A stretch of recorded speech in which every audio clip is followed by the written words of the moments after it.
Oh, she is week number 7. Welcome to Saving Thursday, presented by Bet Victor. Ryan Pinder here in Calgary alongside Tyson Cole in Vancouver. We will head to the East Coast for a catch-up with Gilles Gallant to the Action Network later on as well. It's a Thursday nighter. It's football. We don't have football for like 7 months a year. Not the sexiest matchup this week, Tyson, but that doesn't mean we can't find an edge here or there as we get set for the New Orleans Saints and look at you in your set. Your Denver Broncos. That's right. Yeah, I don't know, man. I think it'll be a pretty competitive game tonight. I mean, the Broncos are looking great so far. Well, I mean, let's not sugarcoat anything. It might not be the most fun, not like last week or week 1 or anything. But I mean, hey, I'll be cheering. I'll be watching. I'm excited. Go Broncos. We'll be missing this guy, though. But okay, who you got? You got 2. Tim Tebow, who are you missing? What's going on here? Well, we got the sheriff. Yep. The defensive sheriff, Super Bowl MVP. Wow. We got smoking Jay Cutler.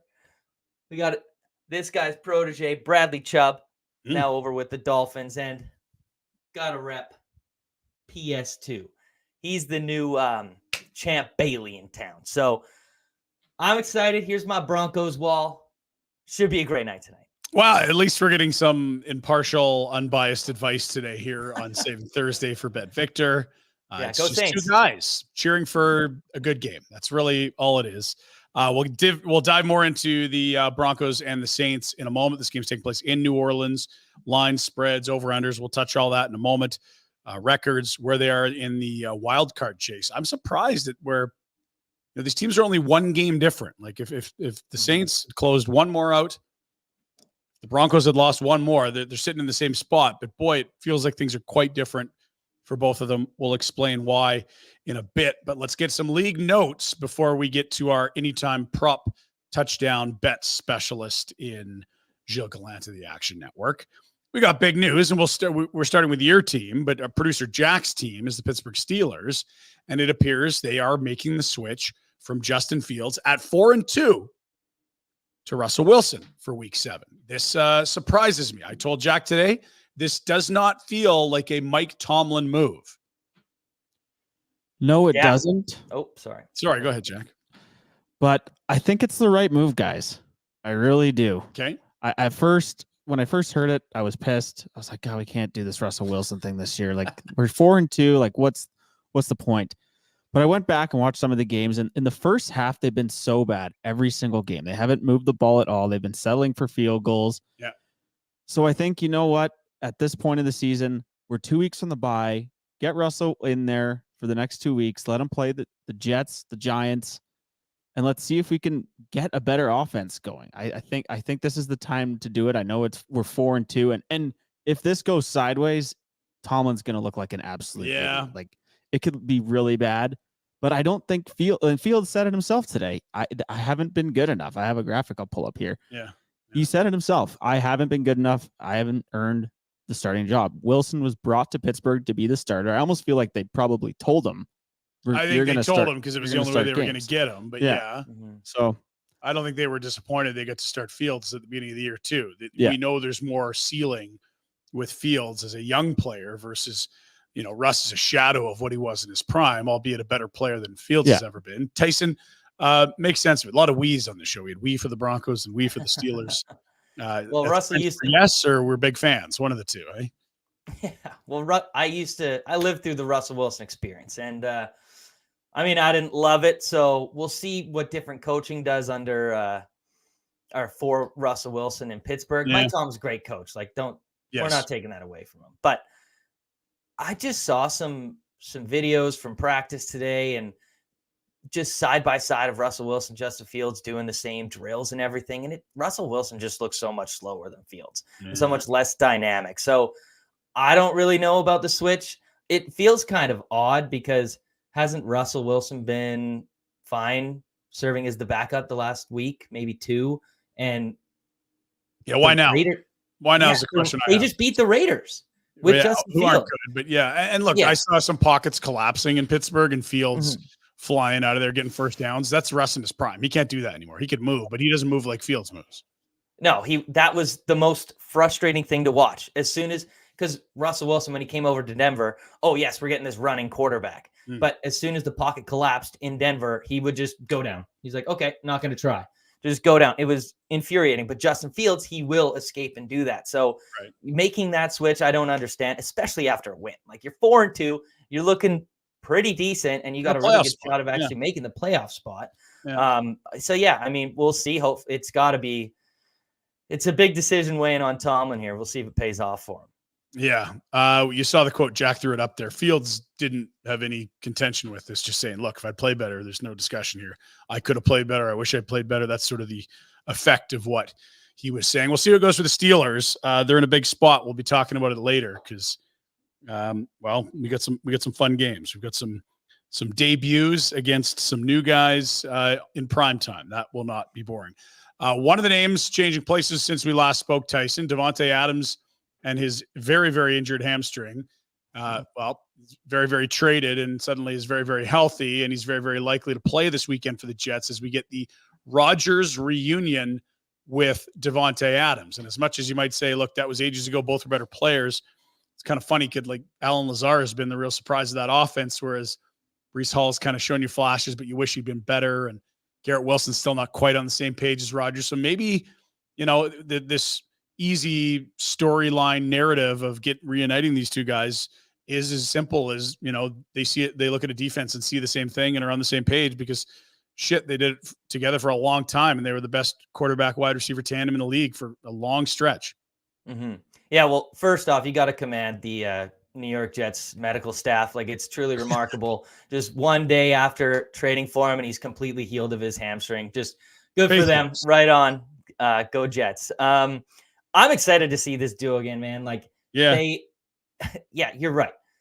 Wilson and Rodgers weren't really clicking. Wilson led the league in targets, but it didn't really, come to fruition with his production on the field. It was Rodgers really relying on Lazard all the time because he was familiar with him. Now he gets his most familiar partner maybe ever in Davante Adams. So I think sky's up for the Jets, but I don't think that this necessarily takes him over the edge. Like, I don't think a receiver was the problem in New York. That's why they, 2-4. Like, let's call a spade a spade. They all need to be better. They've kind of pushed chips in with Rodgers last year of his deal here. They fired the coach really early at 2-3. So if you're going to be all chips in, I guess go get his favorite target of his career. Yeah, I agree with that. But also, like, I don't know. There's so many other holes in there. Like the offensive line, while improved, still needs a little bit of work. The defense, isn't what it was 2 years ago. Totally. You're still able to expose them in the run game. So I don't know, maybe going out, adding some other pieces could turn it around for them. But I didn't think a wide receiver is what they needed, but it is the sexy addition. And, who's not excited to see Rodgers and Adams again? Yeah. And look, even if that offense is just a little more functional, like Tyler Conklin's been pretty nice. Breece Hall, when he can break a tackle, is phenomenal. We've seen Braylon Allen flash. Made some money on Braylon Allen a few weeks ago. And maybe it's just one more target for Rodgers where he knows where he is at all times. And we can see some sustained drives and some higher offensive ceiling for the Jets because we've always liked the pieces. Everyone's always liked Hall and always liked Wilson, but now it's a much more well-rounded piece, and they have the quarterback. Like, it's kind of you're out of excuses now if you're Aaron Rodgers, aren't you? Yeah, I would say so. I mean, you're fully surrounded now, so now you got to go do it. Like, you got what you wanted. You wanted Davante Adams. Now prove to us you're worth the money and maybe another contract if he's willing to come back and play. And Nathaniel Hackett on his coffee runs, he knows exactly how Aaron wants his caffeine done. Is it light and foam, Adams extra hot? He needs to get that order figured out. His new job carrying coffee. Yeah. Problems solved. Jets are back, baby. So back. What do you think this means for Garrett Wilson? Do you think it lowers his stock? Or do you think it's easier now that he's going to have the cornerback 2 matchup rather than the cornerback 1? I think this is a good thing for Garrett Wilson in real football, and I'm undecided in fantasy football. I just think dynamic offenses that have lots of options, it's best for everyone because drives keep going, players gain confidence. You don't think Garrett Wilson would like having Devontae Adams to a locker next to him say, hey, like, why is Aaron wanting me here at this point? Oh, no, because this pressure here. Like nobody knows where Aaron wants to put the ball better than Devontae Adams. I think it's a great guy for Garrett Wilson to sit next to, pick his brain, talk to. And I think what kind of attention are you giving Garrett Wilson if you're, a defensive coordinator? A lot. Well, now you're not. So theoretically, Garrett should be able to get open more often. And if he can get a little closer to the same page as Aaron Rodgers, because, it's only going to be week number 7 or 8, depending on how you count last year, they'll be working together. Yeah. And Devontae helps him a bit. Like, I think this could really help him. And I love the skill set. The volume's always been, I think volume goes down, but the productivity goes up. Is that fair? Yeah, no, I agree with that. And also look around the league. Like you've seen AJ Brown, Devontae Smith do it together. Chris Godwin, Mike Evans, Tyreek Hill, Jalen Waddle. The list goes on of the duos. Now this is just another one, but this might be one of the best ones. Yeah, sure. I mean, Ayuk and Debo, there's lots. And a team that doesn't have a duo that went out and made a move in reaction to this, maybe they were in on Devontae Adams because it didn't take long for the dust to settle on Adams to the Jets, that their divisional rival, the Buffalo Bills, they went out and got a wide receiver. I love this for Amari Cooper in real football and fantasy football, Tyson. He's been paired with the worst quarterbacking through 6 weeks of a season we've seen in maybe ever. Like Deshaun Watson's been dreadful. We talked about it last week. Tough to catch the ball when the guy throwing it's not good at throwing it. And that appears to be where we're at in the career arc of Deshaun Watson. I love this for Amari Cooper. He gets to go to arguably the best passing quarterback in the NFL. Absolutely. It's obviously an upgrade and it's not close. Whenever I see Amari Cooper traded, I'm always shocked because I'm like, that's it. Like for Amari Cooper, he's been good for so long and he's still fairly young. I don't think he's 30 yet, which is crazy to say. That's wild. Fourth team. But yeah, I mean, this Bills offense needed a one. I mean, you lose Stephon Diggs and, there was drama behind that, but they didn't really replace it. Like Khalil Shakir was great. He's a slot guy. Yeah, Gabe Davis. I didn't really consider him as a one. He's more of a deep threat, but Amari Cooper, that's your traditional one. That's where Keon Coleman's going to learn from. That's going to open the slot even more up for Dalton Kincaid, Khalil Shakir, because he's going to be able to stretch the field. They didn't really have that. They just had a bunch of smaller receivers outside of maybe Mac Hollins, who doesn't get a lot of run anyway. So I'm excited for Amari Cooper. Like you said, both a great in-season move, real football move, as well as a fantasy move. A couple more items, and then we'll get to Gilles Gallant. He'll join us from the Action Network to talk anytime touchdown bets. Mike Williams suddenly available. I guess that's what happened when you bring in Devontae Adams to join a receiving group that's already got Garrett Wilson as the guy you brought in to be the 2 who had no chemistry and was not on the same page as Aaron Rodgers and, prominently left their last primetime game, and Rodgers called him up for not being in the right spot. The former Charger back on the market, and safe to say it's not how they drew it up from the GM's chair in New York, where 6 weeks into the season, you're looking to move on from a guy you signed in the offseason. Yeah, it's tough. I've always liked Mike Williams. I'm sure you have too. Would you be interested if he became available for the Chargers? I don't know where the Chargers are at in their life cycle, and I don't know if they're keen to throw the ball more than they already are. I when they're good, which I'm not quite sure of yet, they're going to need some more receiving threats. But I also don't know how easy it is to disappear that contract. It probably isn't too hard, but yeah, he would help them. But I still think if you can see continued development from Quentin Johnston, you got Ladd McConkey. They're actually returning a wide receiver off injured reserve this week as well. Shark? Yeah, DJ Shark. Thank you. Oh, yeah. So, look, is he better than a lot of those guys at certain stuff? Absolutely. Long term, you want to develop your kids. I just don't see it as push chips in for the Chargers this year. It's year one. Everything's house money.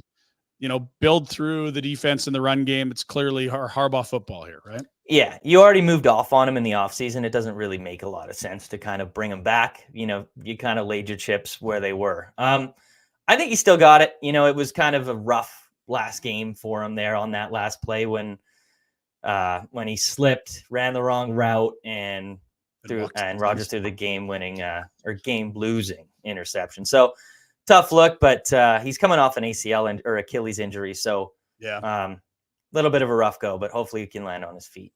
All right, let's welcome in our next guest from the East Coast, our boy Gilles Gallant of the Action Network and the Touchdown Show. He's our anytime prop bet expert. Gilles, it has been an amazing fall in Calgary area. Leaves have turned. It's gorgeous, but the snow is coming.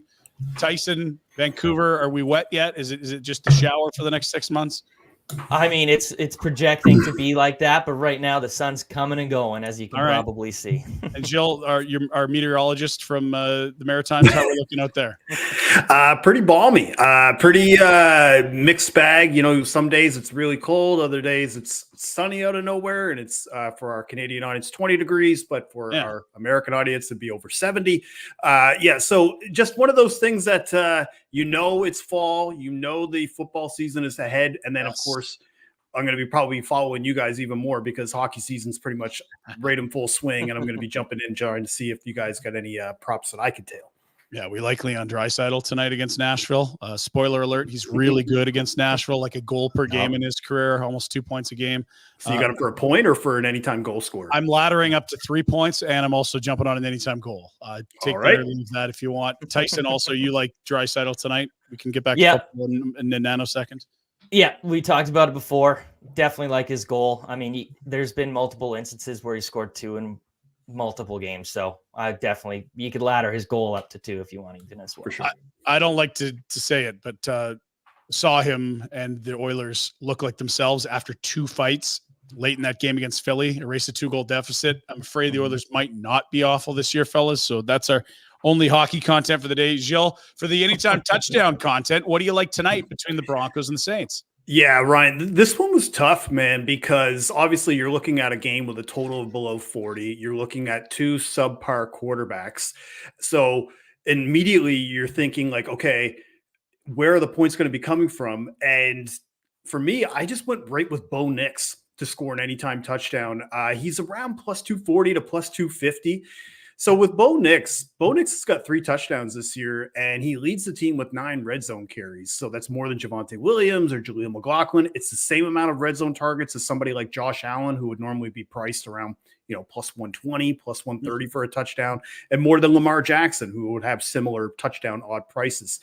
Because another reason why we're looking at Nix here, a lot of people will look at this Broncos offense and think, oh, well, Bo Nix, they're improving. He just threw 2 touchdowns in back-to-back games.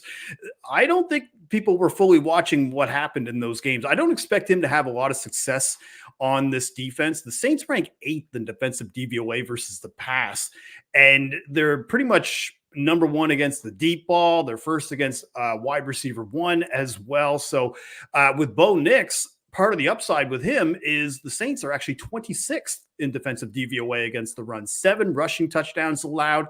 Like, I like Bo Nix so much right now. I've laddered his touchdown prop up to 2 touchdowns for around 25 to 1. So Bo Nix is right now my best anytime touchdown bet for this game. All right, we got plus 220 at Bet Victor for Bo Nix. I like that angle. You're right, Gilles. It's a challenge when your point total's like under 40 significantly. Latest check 36.5 at Bet Victor. There's just not a lot of touchdowns to go around here. Who do you like for the Saints? Well, on the Saints, I actually ended up not even taking any touchdown scores. Instead, what I ended up doing is I think Spencer Rattler to throw an interception around minus 120 to minus 130 is great value here because, again, the Broncos secondary and defense, just because Patrick Surtain is not playing does not mean that they are still not going to grade out well. Spencer Rattler threw 2 picks last week in his debut, should have had 3, 2 turnover-worthy throws against that Bucs defense, according to Pro Football Focus. But again, just the eye test when you were watching that game, it felt like every throw downfield was just a turnover waiting to happen. And the Broncos, they've gotten 5 interceptions this year. They have a 2.6 interception percent per pass attempt rate. That's about just outside the top 10. So that's pretty good. Anything over 2 is pretty good. And then, of course, also the Broncos, just from a pressure standpoint, they're one of the top blitzing teams. They're top 3 in pressure rate. The Saints are missing offensive linemen. They're top 3 in quarterback hits. If you make Spencer Rattler into a passer and he has to make quick decisions, I think this is going to hit in the first half because there's just going to be no room for him to throw. So Spencer Rattler to throw an interception. Try to get it less than minus 135 if you can, but anything under that is solid value in my opinion. Yeah, we've seen it bouncing around the last couple of days. You're not alone on that, Jill. We're going to attack the rookie quarterback against a pretty good pass defense as well. Do you have any hope or any darts that you want to talk about? There's a lot of names that the common NFL fan doesn't know, like Bub Means, Mason Tipton, Cedric Wilson has been around. Well, on the Saints, you make a good point. Again, we're running through the Rolodex of guys here who are just on practice squad. But one guy that I think is actually on the Broncos side that I think we should look at for a long shot is Devon Vele. He's around plus 500. So 6'5" slot receiver. He's got 14 targets in 2 games played. Tyson, I'm assuming by that celebration that you're on, probably the over on his receiving yards, I hope. But we'll get to that later. Yeah, but what I've alluded to really earlier when talking about the Bo Nix touchdown and just not seeing a lot of success on the outside. I think the New Orleans defense, they rank first in defensive DVOA versus wide receiver 1. So that's pretty much not good for Cortland Sutton in the Marshawn Lattimore matchup. And they're first against the deep ball, which makes it a little tricky for me to feel good about Troy Franklin. So then you start to look at where they've been exposed this year from the past. And if you just even look into the most recent game, they gave up 3 touchdowns to the slot, 2 to Godwin, 1 to Cade Otton last week. They both mainly line up in the slot. And Vele, in the 2 games that he's played, has lined up in the slot at an 82% rate. And again, talking about that deep ball, I think it could end up being like a shorter pass that gets us through because he's got one of the lower ADOTs for all Broncos wide receivers. He's only around like 7 yards for his average depth of target. So one of those guys that I think you could pretty much talk me into a lot of different long shots, like a Franklin, like a Mason Tipton, Bub Means. But I think Devon Vele right now, especially because I'm just so out on Spencer Rattler and his passing optimism or ceiling, I guess, of what he could do. I think if anything, the long shot should probably be somebody like either Devon Vele, or if you could get Audric Estime, maybe around like 6-1. He was the backup running back to Kyron Williams back at Notre Dame. I imagine he might be able to try to see at least a couple red zone carries. But I think all the value is right now it's on the Broncos side. So Bo Nix at plus 250, plus 240, Devon Vele around 5-1, and Spencer Rattler to throw an INT. We're going with a very positive Broncos game script here. Yeah, and I imagine love to hear it.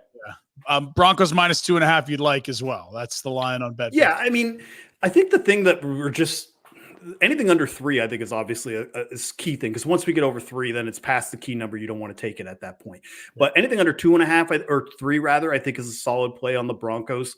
Yeah, but I'm not optimistic at all. Like if you try to talk to me right now about where you think these Saints touchdowns are coming from, because they're not going to win this game only scoring 9 points on field goals here. So these touchdowns, the only way that I could see it happening is we get into the red zone. Maybe Alvin Kamara slips one through on like a quick pass catch, but he's around like plus 105, plus 110. It's not a ton of value, especially against a defense that is pretty good against pass catching running backs as well. They're top 5 in defensive DVOA against that as well. So again, I just don't see where these Saints touchdowns are coming from. Now, I'm not going to say, oh, let's just take no Saints touchdown scorer and go full degen. I don't want to say that, but based on where the touchdown odds are and the value, there's just not a ton right there from the Saints that give you a lot of indication that this could actually happen.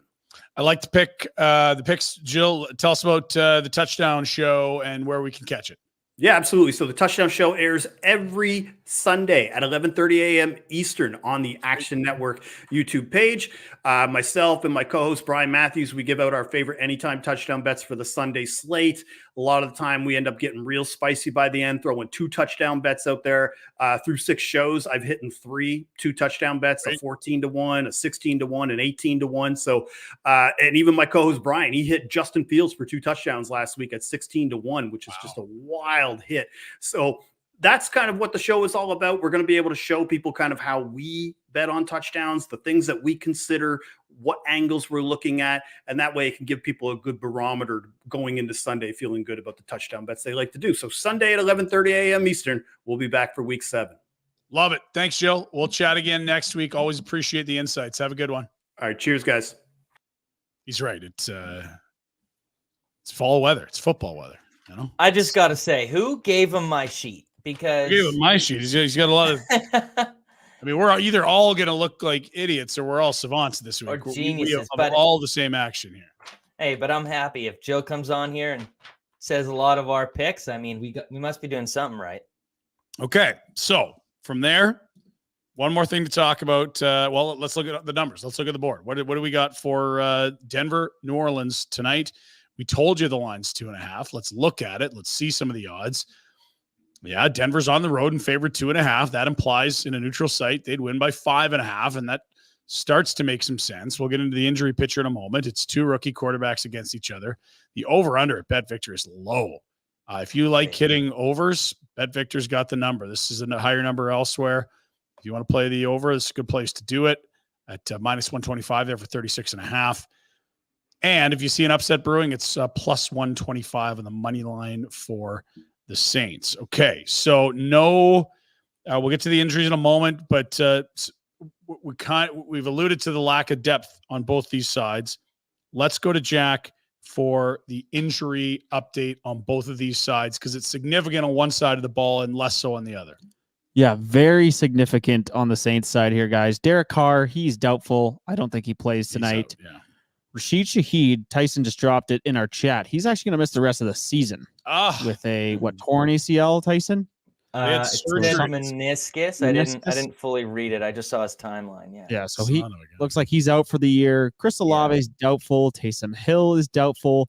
Cesar Ruiz, their left guard, is also doubtful. Their starting center, Lucas Patrick, is questionable. Jeez. And on the defensive side, Pete Warner is also out once again, starting middle linebacker. So their offense is depleted. Receivers and O-line. Yeah, so when we're talking about Bub Means and Cedric Wilson and Mason Tipton, don't feel bad.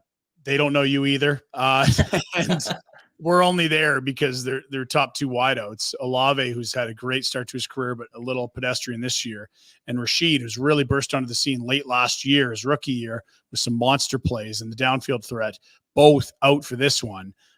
It's going to be tough sledding for this Saints passing game, and not with Carr, with their backup, with their rookie quarterback in his second ever start. These weapons are gone. Yeah, it's brutal. Rattler is not set up for success, especially in this matchup when we'll get to it later. But this pass defense of the Broncos is one of the best in the entire league. So he's kind of screwed. I mean, the one bright spot is when it's the backup kind of warming up. They're warming up with the other receiver backup. So, I mean, there might be some connection there with Bub Means and Mason Tipton.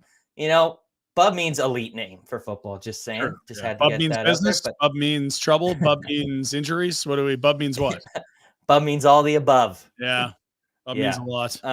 So, I mean, he might have a little bit of chemistry right there, but, you know, that's practice. That's not up against an NFL defense, let alone one of the best in the league.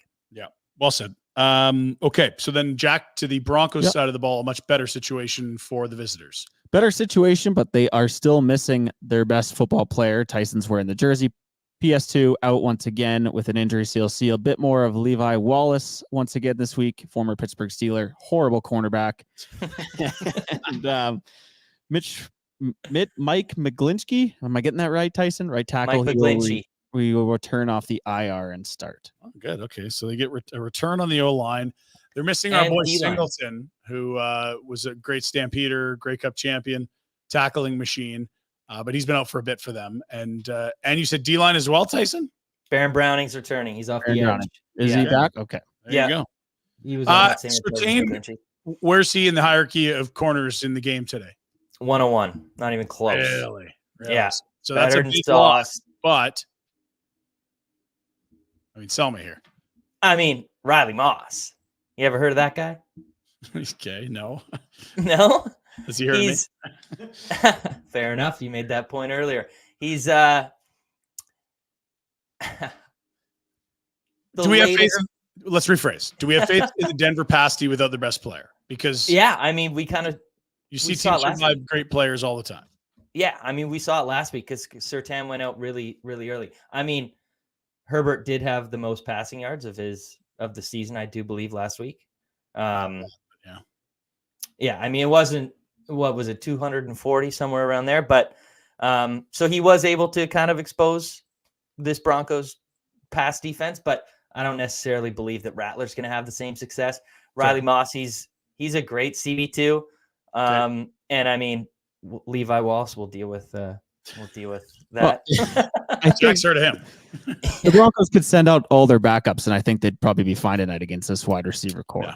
Yeah, exactly. Like we're playing like our third string and maybe fourth string, but they're playing their like fifth and sixth string wide receivers. So I'm not too worried about the matchup necessarily.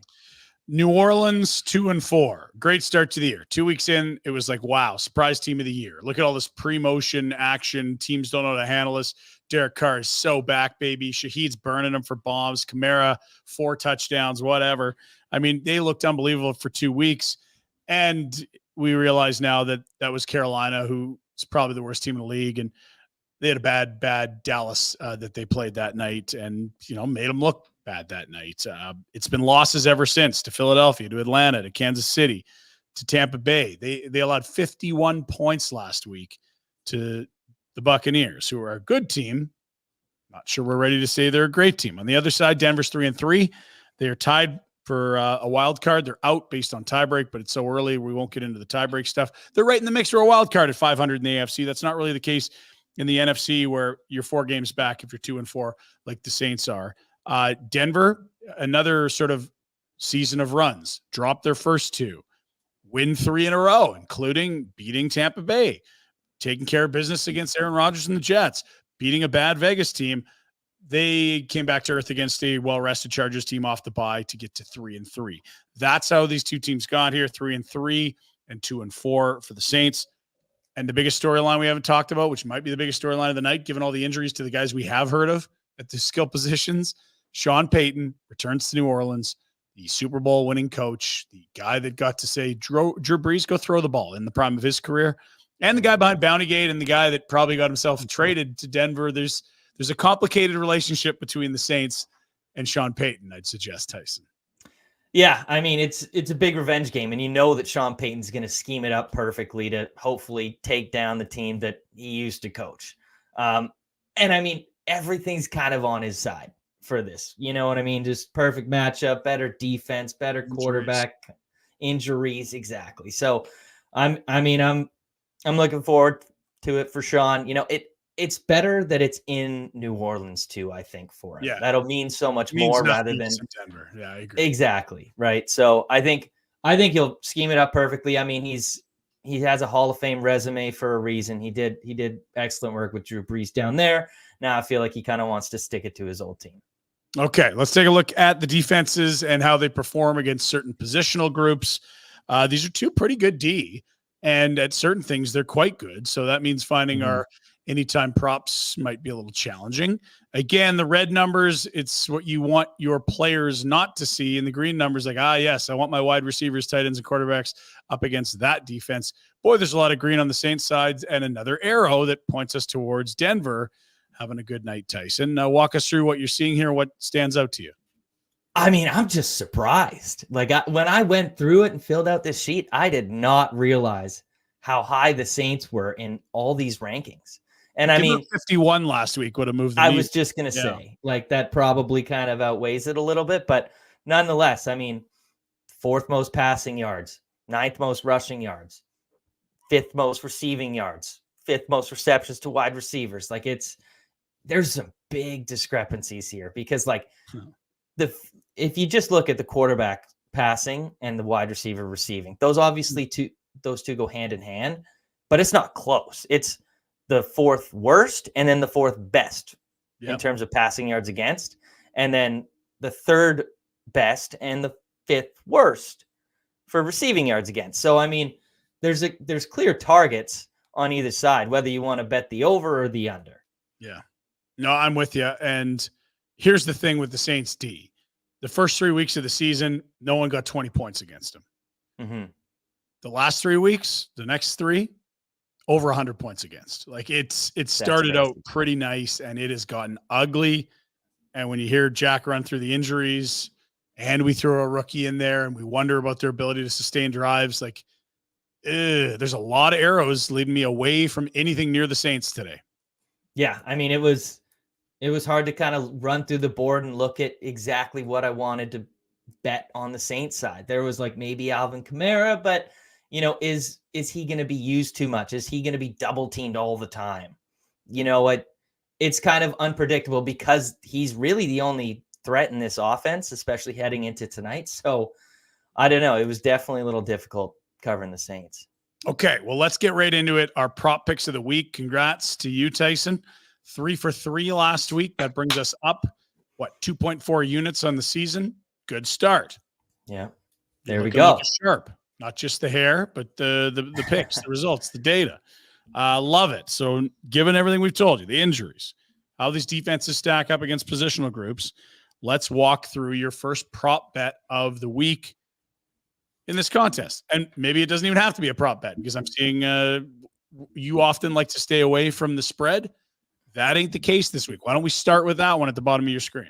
Not today. I just want to shout out you for last week for telling me to take an under. Normally wouldn't have done it, but had to do it. And that's probably why we got our first sweep. But yeah, now for this week, you're right. Typically don't like to do, sides, totals, anything like that. But we're going to go with the Broncos -2.5. Sure. Call me a homer. That's fine. I am a little bit. But if you look at the injuries, that's all you look at, you're probably going to be on the Broncos side as well, right? They've only been favored one time this year, and they won. They beat the Raiders 34-18. They've covered the spread in 3 out of 6 games. One of them was a push, so on the positive side for that one, like we talked about, it's a revenge game for Sean Payton. Another one that's kind of more nerdy when you're looking at betting here. 59% of all the bets are on the Broncos -2.5 today, but 79% of the money. Do you know what that means? Sharps like Denver. That's what we know. Yeah. So there's more money bet on the Broncos than there actually is percentage of bets, which indicates that the Sharps are all on the Broncos. So you always want to be on the side of the Sharps, not on the side of Vegas. So that was a really big indicator for me. And then also, I don't know how much historical value means to you, considering these numbers go back far to 2000, which is crazy. But Broncos have had the Saints number. They've covered the spread in 5 of the last 6 against the Saints. So maybe it's this Broncos Saints thing. It's completely different teams now, but just had that point. Thought I'd share it. Yeah, when that jersey behind you was playing against Drew Brees. Don't know what that I don't even tonight, think. but I don't again, think like the Broncos, so I'm with you on -2.5. I'll jump on that with you. Yeah, right. I don't even think Smoking Jay, my oldest jersey, the Smoking Jay Cutler one, he wasn't even playing as a Bronco. Far back at that point. Let's go to a prop, and we've liked the Denver passing game. You showed us the New Orleans data. Tampa Bay had a field day last week. Goodness. Yeah. And look, we don't expect the New Orleans offense to be holding the ball long, sustaining drives, moving the chains. There should be a lot of opportunities for this Denver offense to continue to improve, and that's kind of what it is. It's a young team. It's a first-year quarterback. You've got the return of Estime in the run game, and we're starting to see some young wide receivers get on the field as well for this group. Yeah, and I mean, Jill alluded to it. I mean, as soon as I went like this when he talked about Vele, he was like, "Oh, you're probably on his receiving yards." He's right. Over 32, which is nice on Bet Victor, -118 odds. Not terrible. He's cleared in both games this season. He's only played in 2. And when I was at the game in Seattle, I was like, who's this tall guy lining up in the slot, catching all these balls? Yeah. Like, when do you ever see a 6'5" wide receiver in the slot, for one? Usually that's a role for a guy who's under 6 feet.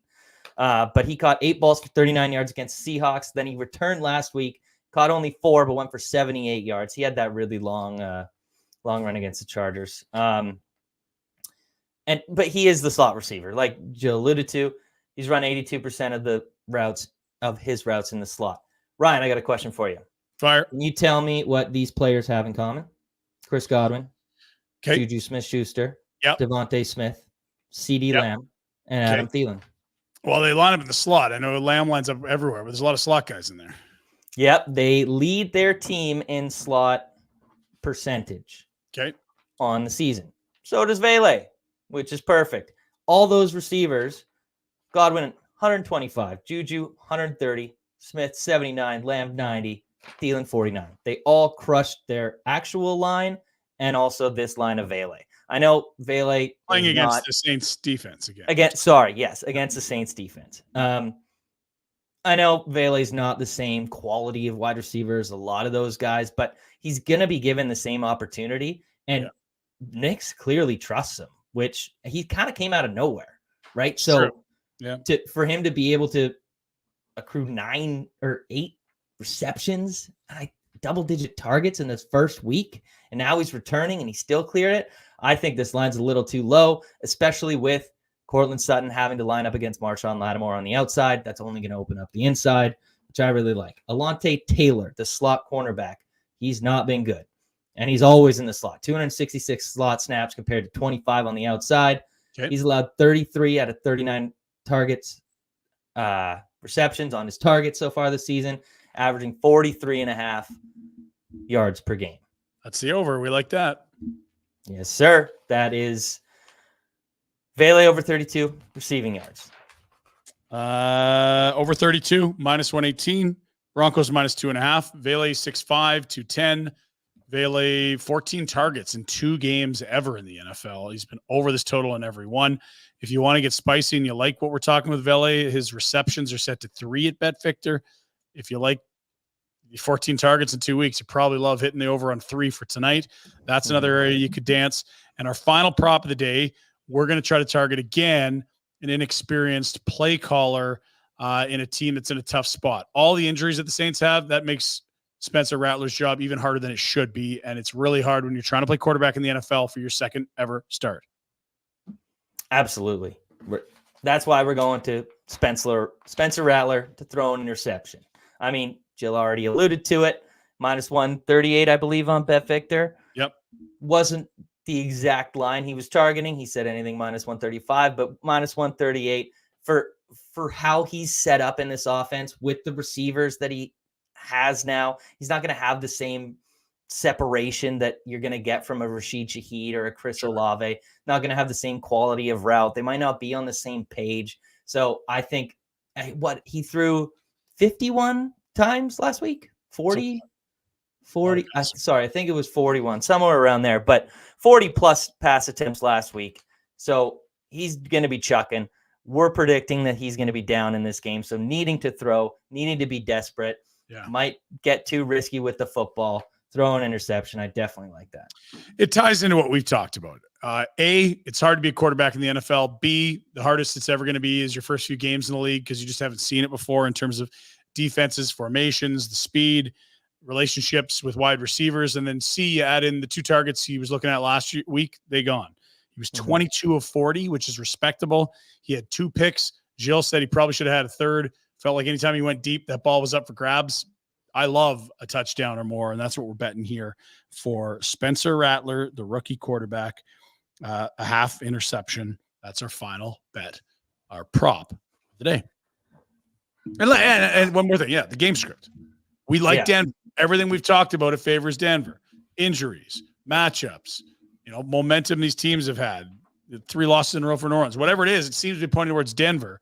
So if Denver's up by 7, 10, 13 points late, we ain't going to be surprised. And let's say Rattler gets the ball. They're not handing off to Kamara late. Like, he's going to be forced to throw this thing late. If Denver's in the lead, that also plays into the over 0.5, which you alluded to. Are you going to tell everybody what you told me that you got? I tell you.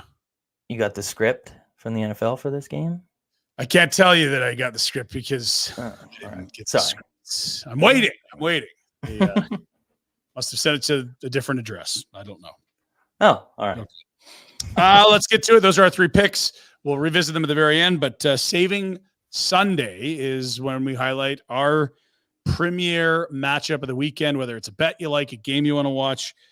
Boy, there's a couple here, but I don't know that you're going to be able to beat Sunday Night Football for storylines and drama. And Devontae Adams will likely make his Jets debut. Russell Wilson will likely be starting for the Steelers.